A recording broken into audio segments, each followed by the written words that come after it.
Hello and welcome to another episode of Cab Chat. I'm Jamie the Cabbie, I'm Tom the taxi driver. and what are we going to be talking about in this episode, Tom? We could be talking about something that every cab driver has to do to some degree, and that is picking up celebrities, famous people. Do you know my problem with this is most of the time I don't recognise them. Yeah, And I same. don't know who they are. And like I'm driving around with this person in the back of the cab and thinking, I sort of recognise you, but I don't know who the hell you are, Yeah. you know? So, And I yeah, think that kind of justifies the sentiment of it, doesn't it? That like they're just normal everyday people.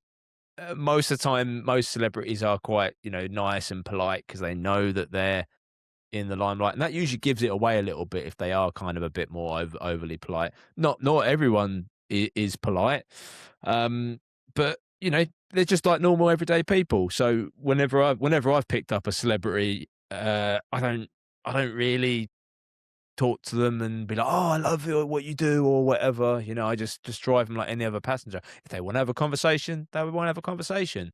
yeah. I mean, I picked up a guy one day from Northumberland Avenue, bottom of Northumberland Avenue, and he's got in the cab, and this bloke's got grey hair, and he's got a pair of jeans on, and one of them sort of tweed jackets with the leather patches on the arms, And he sat down, and he wants to go to Kensington High Street. So I'm driving, and I keep looking at him. And thinking, you really look familiar. Yeah, I don't know who you are. You really look familiar. So I've got all the way to Kensington Gore before I've literally sussed out who he was.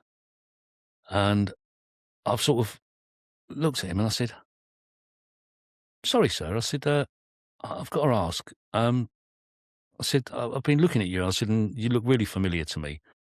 I said, you're Dennis Waterman, aren't you? And he said, yeah. And like, I was elated because I said, do you know what? I said, you're like one of my childhood heroes, in the Sweeney and Minder and things like that. And he went, oh. And I just looked at him and I thought, is that all you can say? And it really sort of put a bit of a downer on like my sort of impression of him, because I had this impression of this really nice bloke and it really sort of put a downer on my impression of him. And yeah, I just sort of dampened my enthusiasm for him to a certain extent. I mean, great actor, Dennis Waterman, fantastic actor, but Did he write the theme tune, sing the theme sing the theme tune? tune. Well, that's what we used to take the mickey out of Mick the Brit on Cab Chat for, wasn't it? Okay. Years ago. Write the theme tune, sing the theme tune, dance to the theme tune. But yeah, it was like, I just, I think that's it as well. Like, I sometimes don't want to engage. I mean, I don't. Most passengers I ever have in the cab, I'll sort of say, "How's your day?" Whatever. But I don't really like. I'm not one of these cab drivers that can force a conversation out of anyone, or I'm not particularly good at that, and I kind of find it a little bit awkward. And the more so with the celebs. But I think also I don't. If it's someone I really admire, it's the old school saying, isn't it, of never meet your heroes, yeah, because we build up an image or an avatar of what they're like. yeah, And it might be based around, like, say, one film that means so much to you, but you have no idea that when they were working on that film, it was probably absolute crap. Maybe they didn't get paid very well for it. Maybe they yep, didn't even like the film. And yep, then for you, like, and it also, what does it say about their career? If you're like, oh my God, my favorite album of yours was 30 years ago. And they're like, yeah, we've been making music for like, for the next 30 years. Do you not like yeah, any of our new stuff or whatever? So I think yeah, there's that element to it as well. yeah, no, I You only gotta like the stuff. understand where they are. Yeah. Yeah, I mean, I've picked up a few people that I recognised. Um, some sports celebrities like Fatima Whitbread, who everyone had this really bad impression of, and she was a really, really nice person. And it's funny how sometimes you get this impression of people that they're really nice and they turn out not to be nice, and the people that you get the impression of that maybe are not so nice and they turn out to be the most lovely people that you've ever picked up in the cab. And I mean, at the time, I think I was taking her to Fenchurch Street Station, and I think the fare went less than £8, yeah? And she's given me £20. And she said, like, I think it was about a £6 fare or something like that, and she went, "Keep the change." I went, "Are you sure?" And she said, "No, no, no, thank you very much." Like, and yeah, £20, like more than the fare in a tip, which was fantastic, you know. Um, I think one of the other ones I picked up once was Bonnie Langford. Bonnie Langford. So this is whenever I get someone in who I think is a celebrity, I have to get my phone out and be like, blonde woman from da da da da, like trying to describe them, and obviously AI and stuff really helps now. Bonnie Langford, Yeah, nah, it's when you start turning around and taking a picture of them, it's yeah. very suspicious. Or like you sometimes think they might be, and maybe you picked them up on an app job, and you can just put their name in Yeah, on Google. But yeah, I think if I picked her up, you would think, right, there's obviously something about her that says she's like TV personality or yeah. something. But yeah, I wouldn't be able to off the bat recognize her. Yeah. Yeah, but I mean, she was another really nice person. She was, at the time, I think she wasn't in EastEnders at the time, because she was in EastEnders for a while. Mm. But she was doing a lot of narration for children's books and children's, programs and things like that. Yeah. And, she was lovely, really, really nice person to talk to. Yeah. You sometimes get that just by voice. Like you get them in, and they go, is that who I think it is?" And then you hear the voice, and you're like, "Ah, yeah, that is. Yeah, got them." Yeah, I used to get that, and when I spoke to cab drivers, and they go, "I recognise your voice. You're that bloke that does cab chat, aren't you?" I find that one of the weirdest things, actually. This is separate note to what we're talking about here, but voices, it's so weird that everyone in the world, like anyone you've ever met, has their own unique voice. It's more unique than looks. Like there's lots of people you meet and go, "Oh, you look like that person. You look like that person." But very rarely do two people sound the Sound same. exactly the same. Yeah. So I Yeah. find that fascinating. On the voice note, Yeah. one I picked up, where would that be? Was it Bayswater Road? Yeah, Bayswater Road. Picked up a lady held me down. "Can you take us to one of the clinics on Harley Street?" Yeah, no problem. She gets in. It's pandemic time. There's a man wearing a mask, and he's like got a cap on. Looks like just a proper like American-y sort of tourist or whatever. I'm thinking, okay, whatever, whatever. And then I hear the voice in the back. It's Alan Carr. You're like, even with a mask on and a hat on, it's like, yeah, like, sorry, mate. Like, you just know it's him straight away. But yeah, I don't really speak to them, but it's obviously his PA that's held me down or whatever, and it was all pretty good. It's like I was doing a tour on Sunday, yeah, and I'm down by Shakespeare's Globe Theatre, and I'm talking to these people, telling them about the theatre and about, the Dome of St Paul's that you can see from there, and the City of London and the River Thames and all that. And, like, I've sort of turned around and I've seen a really familiar face, and like when you just sort of it just stops you in your tracks, don't you? And it's like, and the people that I'm doing the tour for has just looked at me and said, "What's up with him?" Yeah. And I just look, I went, "He's a really famous actor." They went, "Who is he?" I went, "I can't think of his name." I said, "But he's really famous." I said, "He's been in loads of things." I said, "But I can't think." It's Timothy Spall. Right. I don't know who that is. He was in Auf Wiedersehen, Pet, and things like that, before your time, Auf Wiedersehen, Pet. Yeah, yeah, I remember it, but He's been in yeah, loads of stuff since then as well. I mean, I don't know what else he's been in. Let's have a look on. yeah, yeah. Oh, yeah, yeah. He was in Harry Potter. He was Yeah,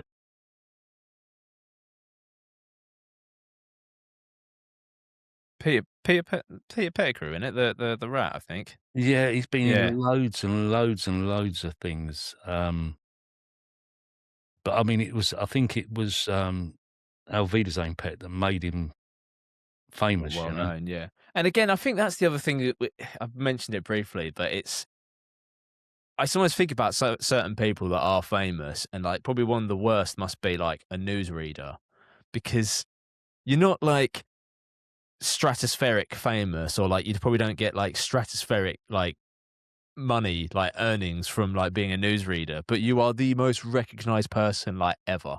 Yep. Yep. And you're gonna get it everywhere you go, like, "Oh, you're that guy." Like, I think I've got here, like, oh, like ITV. Basically, I make a list of all the celebs I've ever had in the cab, because I know I'll forget. So I just every time I get them, I'm like, "Cool," write them down, and yeah, away we go.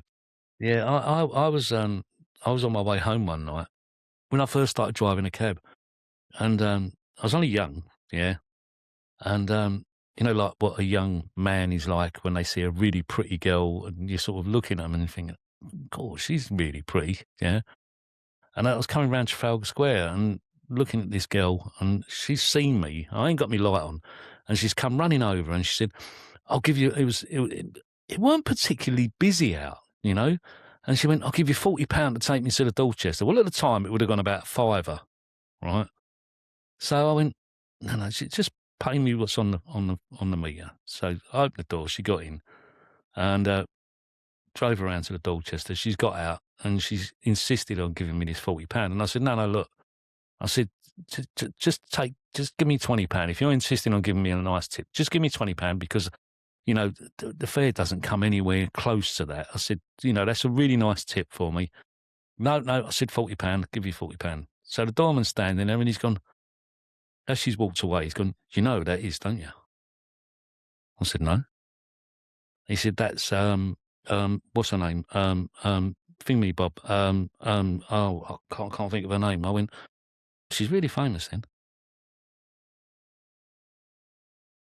But yeah, I still don't know who she Oh, was. I was gonna To say, this who was day, it? I Yeah. still don't know who she was to this day. Oh, Because back then you didn't really have Google where you could type in a description of someone and they pop. So yeah, still don't know who she was to this day. So I'm still in the complete dark about it. So if, young lady, you are watching Cab Chat by any chance, let us know who you was because it's going to trouble me for the rest of my life. related to that one, I've given you like a bit more than the fare. One of my sort of earliest sort of celebs I ever got, and still probably one of the best stories this day was Paul Gascoigne. All right. I picked him up from the Ivy. This probably would have been about 2018, 2019, and I didn't recognize it was a him at first because all the images of him in the papers and that they always portray him to be like of ill health and he's always drunk, whatever. But he was looked smart, slim, whatever. I recognise who he was, and he's shaking hands with the doorman or whatever. Gets in, he's treating, I think, his couple of his friends who are getting married, like treating to a nice night out and stuff like that. But he sits on like the flip seat just over your shoulder and just starts talking to me directly in the partition. I've not even sort of engaged with him, and he's asking stuff like, he goes, "Oh, you got real nice tattoos. Where are they from?" And that. He obviously was like a little bit pissed up, but we was only going from there over to Wardour Street. So it would only at the time probably have been like what £6 tops or whatever, and then like halfway through the journey on Shaftesbury Avenue, he chucks a £50 note through the slot, and he just says, "Oh, driver," goes, "Just keep 25 quid and just give me 25 quid back." And I was like, "Well, don't worry, sir. We'll do it when we get at the end." He goes, "No, no, no, no. Do that. We'll sort that now or whatever." Get him there. He's like, "Do you want a selfie?" I was like, "Yeah, go on then. I'll have a selfie with Paul Gascoigne." So I've got this image of him like basically kissing me. Um, but then he also has these bags of like he'd been to Harrods and he's bought like a really expensive bottle of champagne, right? And he's got these and he goes, "Oh mate, can you take this to me hotel?" And I'm like, "All right then, fine." And he goes, chucks me another 50 quid and just goes, "Yeah, give me £25 back." So he's basically giving me 50 quid to take him from the Ivy over to Wardour Street, and then to take this bottles of champagne, probably quite expensive bottle of champagne. I've got a photo of it somewhere. Down to the Millennium on Sloane Street. Just went in there, just went up to the front desk and was like, "Yeah, I've got Paul Gascoigne's champagne." They're like, "Oh, okay." One night, I can't remember where I picked him up, but I picked up Chris Evans. Yeah. Now, this must have been between 2001 and 2007 because his girlfriend at the time was Billie Piper and she was in the cab with him. And everyone always tells me that Chris Evans is a really, really nice person. Yeah. But when I had him in the cab that night, it's funny how you get the impression of people because I got the impression that he was this arrogant, nasty piece of work. But everybody that I've spoke to that actually knows him personally said, he's such a lovely bloke, you know, and it's just funny how in that split time, you know, when you've got them in the cab, that you sort of get this impression of someone that can sometimes be totally wrong and the opposite to what the person's actually like, you know? It was just the way he was talking and things like that I got, you know, I got this impression of him, and probably totally wrong because, as I Yeah. say, everybody that knows him personally has said to me, "He's a lovely bloke. He's such a really nice fella," you know? And I just think it's funny how you build impressions of people, you know, just through a short interaction with them, and it could be the totally wrong impression, you know? Yeah, I always do that with every passenger I have, is that I never assume negative kind of intent. I always sort of Yeah. think, well, everyone's kind of quite a positive person. And there's always, you can always sort of crack into someone and their day might not have been running right. And unless they are directly like really awful and derogatory to you, like really calling you out, then I think there's no reason to ever believe that any passenger is ever really like, you know, a complete knobhead, you know?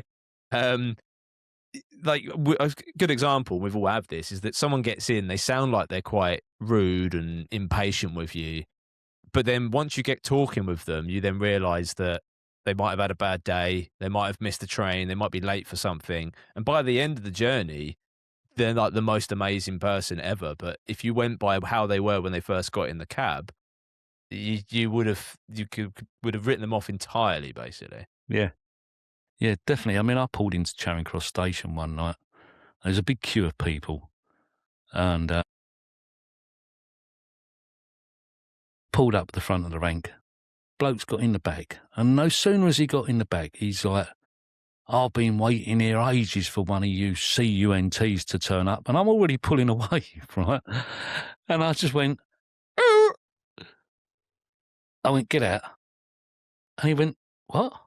I said, "Get out." I said, "I ain't having you talking to me like that again." He said, "Well, what am I going to do now?" I said, "We'll probably go back to the back of the queue and wait another a long time for another cab."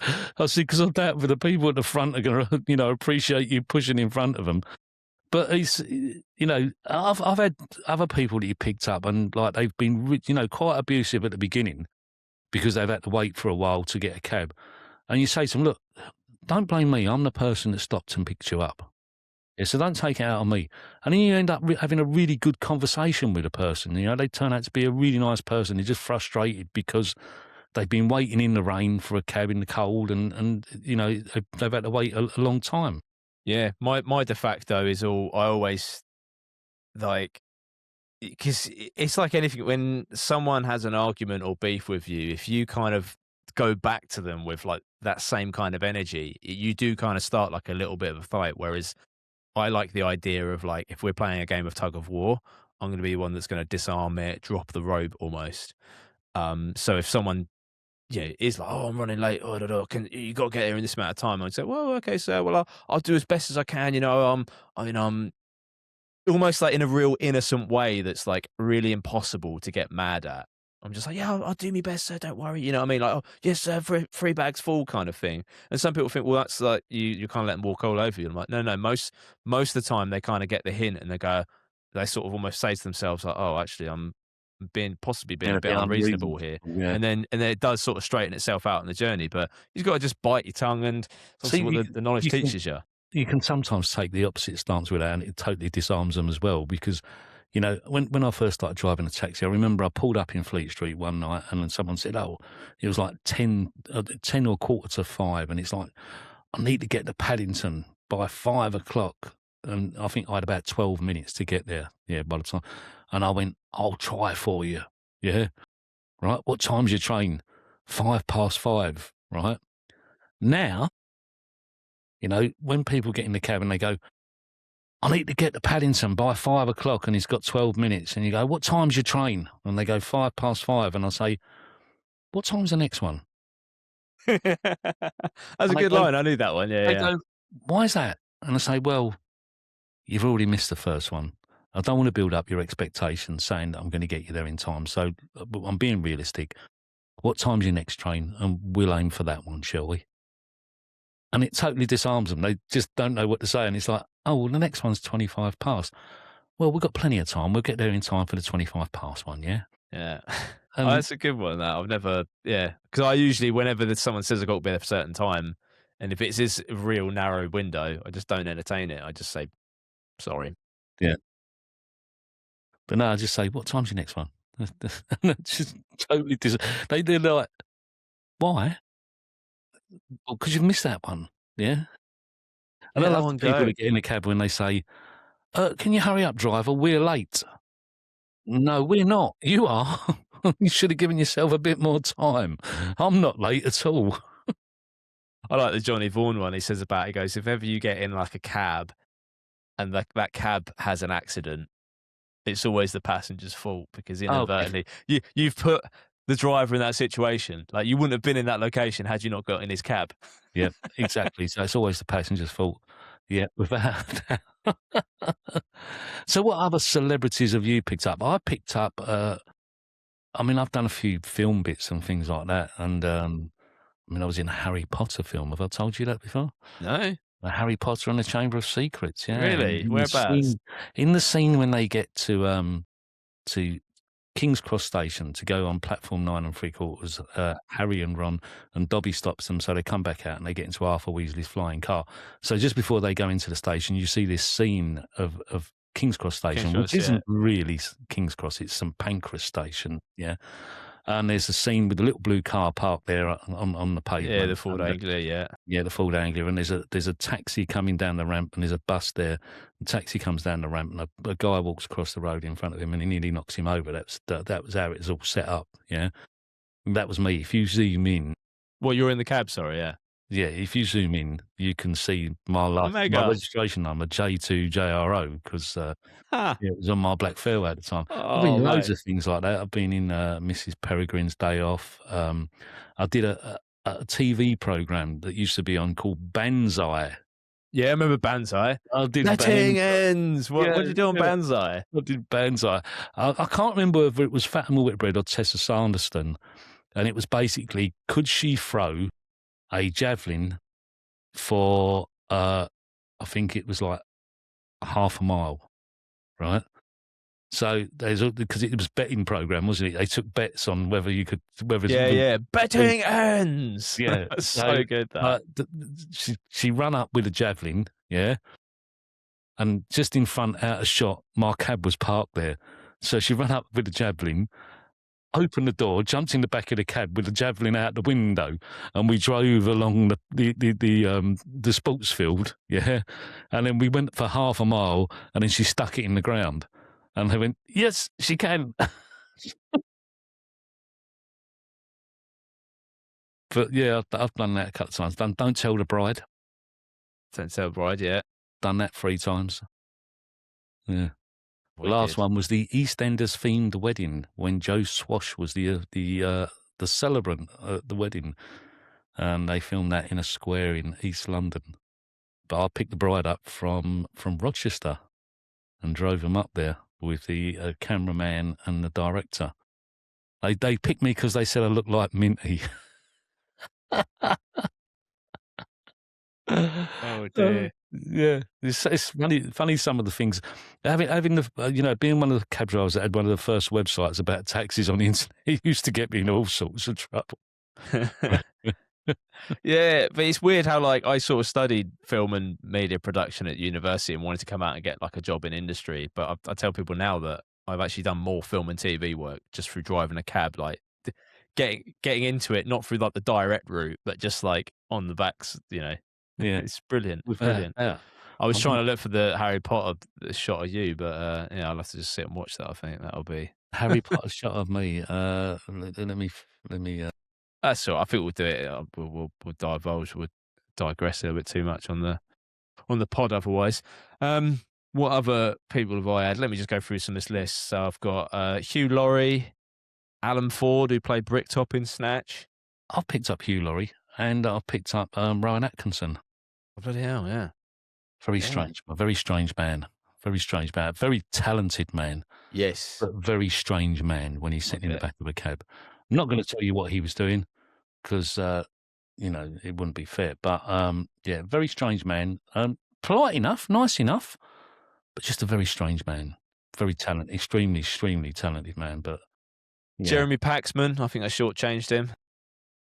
yeah, I picked up Tim Healy and Denise Welsh on Tim Healy's 50th birthday. So have a look, see how old Tim Healy is now, Yes, yeah. and it'll tell you how long ago I picked him up.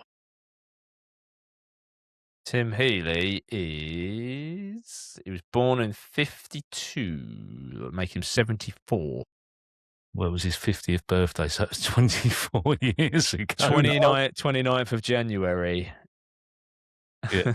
It was 24 24 years, years ago. 24 years ago that I picked him up.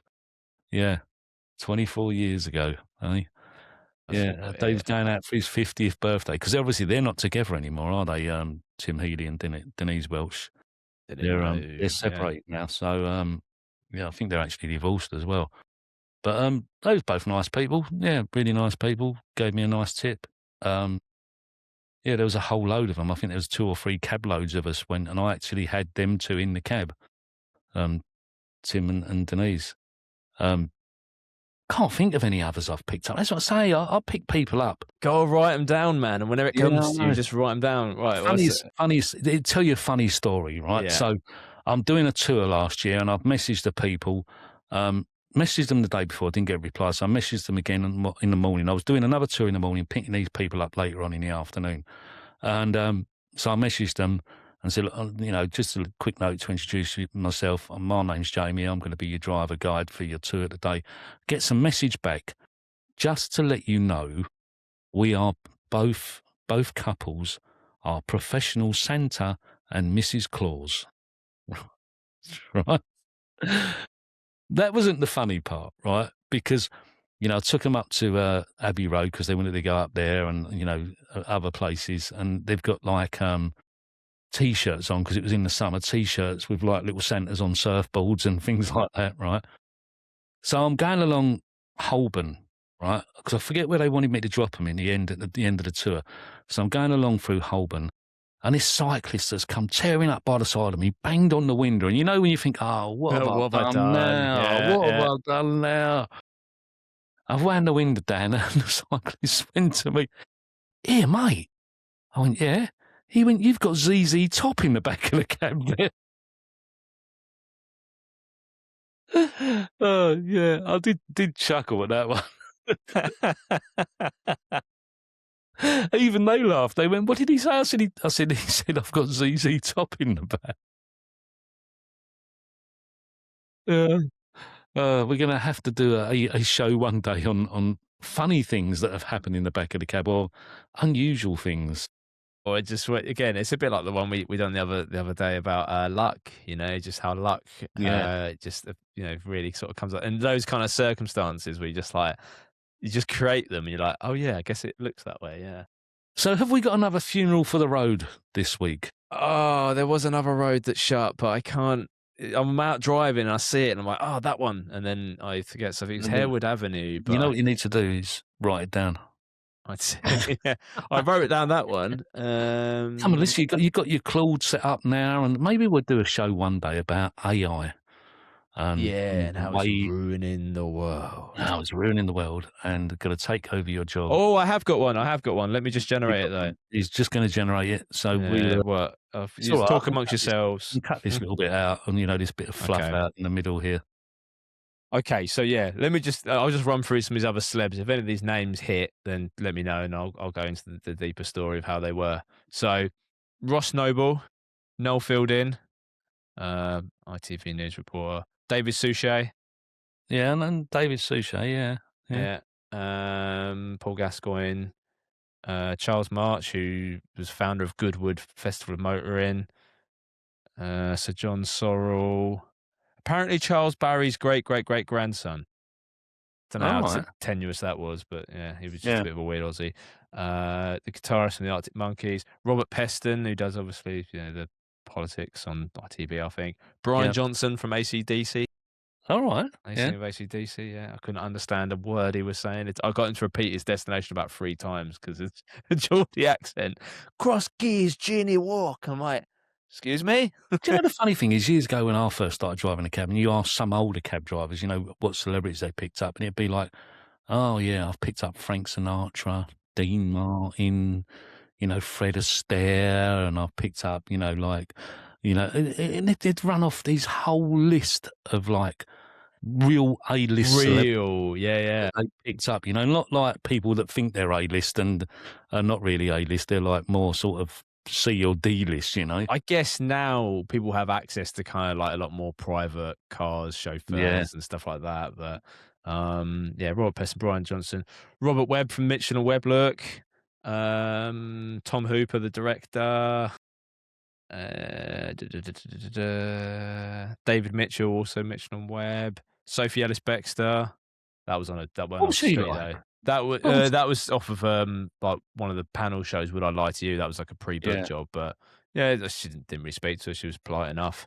Uh, Ardor Hanlon, Rob Brydon, Dave Did he Myers, the late. speak? Rob Brydon? That again, that was just a panel show because it was quite late night after they'd been filming, so it was just taking them home, just cheers, Yeah. goodbye, sort of thing. Uh, Alan Carr I mentioned. I've got Len Goodman here, but I can't remember that. Ben Goodman. 7! Yeah. 7! I see, Anton Dubek last year. He got out of a car, and I was down by the Grange, it's now the Leonardo, St Paul's, and I just dropped some people off there, and I'm just sitting there, and this car pulled up, and when you think, "Oh, I recognise that guy getting out of that car," and he's got out and put his jacket on. It was quite a Larry sort of suit jacket that he put on, very glittery and all that, yeah. And as he got out, I went, "Nice jacket, Anton." And he went, "Oh, thanks. Do you think it suits me?" I went, "Yeah, definitely. Yeah, definitely." I ain't gonna argue with that. Yeah, he was. Some of them just look at you, don't they, and as if to say, "Who you think you're talking to?" But no, he was quite willing to chat. I think that's it. I'm just kind of afraid of the rejection, that Yeah, sort of thing. Uh, Penny Smith, the like this morning on ITV broadcast, she was a bit nuts, really. I think. Andrew Marr, Matt Hancock, right after he just come out of the jungle, Kirsty Allsop, uh, Kevin Bridges. I heard Karen Brady, right? Not in my cab, but she was on like I think one of those forest bikes.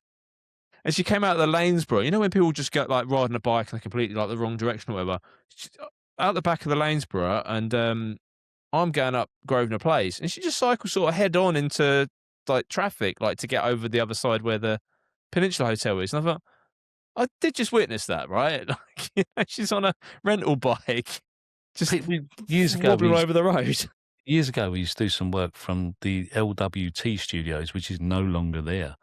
The London Weekend Television Studios, and I picked up Martine McCutcheon's just after she'd finished doing EastEnders then, and she was a bit full of herself, shall we say. Right. Yeah. And also, I've met all of the cast of EastEnders because I did EastEnders. Christmas Day Special 2002. Some of them were really, really nice people. Others of them, and I'm not going to say which ones, were totally stuck up their own arse, you know. A couple of them that are still in the show these days Oh, right. were really stuck up their own arse. Mainly, and I always find mainly it's the women that are like that, and not the men. The men are chat to you and, "Hello, mate, you're all right," and, and it's some of the women. Some of the women were really, really nice, but some of them were really stuck up. The one that came across as being the nicest, yeah, was, have you ever watched EastEnders? I don't know if you watch it, but Not a lot. old Mo, yeah, she was lovely. She was really, really nice. She's sitting in the back of the cab talking to me and Eddie when we was filming it. She's sitting there having a chat with us, like, "Oh yeah, I live in New Cross, yeah," and like all that sort of thing. She was lovely. She was as good as gold. But yeah, a couple of the others were like really snotty, and you look at them and you think, it's not as if you're a fucking, a multi-million-pound superstar film But I star. think that might be sort of why that is, because it's like they're so recognizable and they Yeah, must get it so much so it kind of almost wears off them on them a bit, you know? It's like you're too famous, but you don't earn the bankroll to yeah. be that famous, you know? But the thing is, we was just there filming with them, and you'd think they would just. I wasn't saying like I wasn't starstruck with them as to say like, oh, you're so and so. It's like, just saying to them good morning or yeah, hello, how Yeah. are you today, and things like that. And some of them would just look at you and go. "Hmm." Yeah. They're just Whereas not the even others, nice. yeah, all right, mate. What were you here for today? And you'd have a little chat with them. Yeah, all right, good luck, thanks. Yeah, but yeah. I find that with a lot of people that have got a little bit of celebrities, the less celebrity status they've got, the more up their own arse they are. Pretty much. Pretty much. So, Uh, so funeral for the roads. Then have Funeral we? for the Roads. Where are we at? Let's see. Da-da-da-da-da-da. This one is St. John Street. What's happened to St John Street then? It's now one way northbound only from Smithfield. So they've made that permanent now. Then, Yes. So you can get into it. It's like a no-through road if you access it from Clerkenwell Road. yeah. But so I'm just sort of double checking my street names. Like, is it Clerkenwell Road at that point? Yeah. So it's yeah, you can get into it and then you just get about halfway down it and then you'll have to just U-turn and come back out. It's northbound only from Smithfield. And what is the point of that? Oh, well, they've put nice, I say nice, planters and sort of Oh, benches and lovely. stuff there. And when I drove past it yesterday, there was a lot of people sitting outside on the benches and stuff there. Yeah. But yeah, that old run of getting down into Smithfield if you've come from the north is Well, gone. let's all sort of traffic somewhere else. Well, it already was bad when you go along Clerkenwell Road to then get the right into Goswell Road. Yeah, It was always bad once it's you get to even that worse bit. now. It's going to be even worse, yeah. So here we go. Funeral for the Road, St John Street. She was. Just before you do this, it's really, really, really funny though, because St John Street is a nice wide road. Yes. Yeah. So your alternative to get into Smithfield is to do Turnmill Street. Yeah. Which is a narrow road, which a lot of pedestrians walk across. Whereas St John Street, it wasn't so much the case. So what was the point of closing St John Street and Yeah, leaving you would make more of a case, like say, for Turnmill Street because Turnmill it's Street right be closed? by the station. Yep. It almost has kind of like a pedestrianised kind of feel to it, like that. As much as I don't want it to go because I like that one, but it's would feel better Yep. to get rid of It'd that. be more logical to get rid of that and keep St John Street open. But I mean, I sometimes think these traffic planners actually sit on their brains.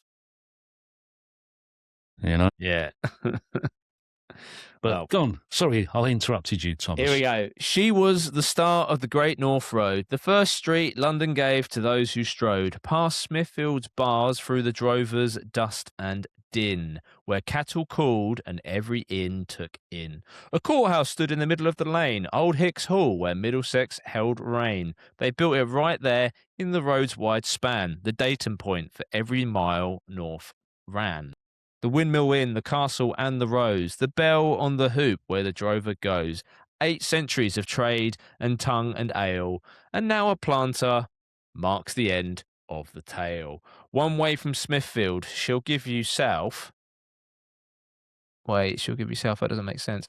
I've obviously not checked these, but nothing back. No northward word from her mouth. It's northbound only, not southbound, so it's mixed it up.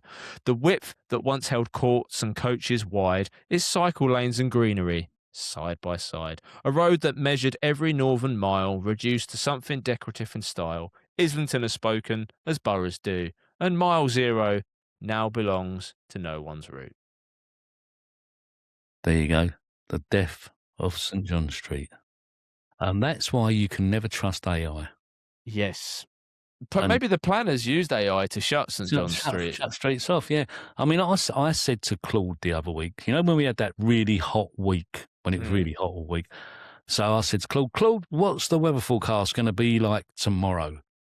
And it came back with, tomorrow, the weather is going to be slightly cooler for this time of year.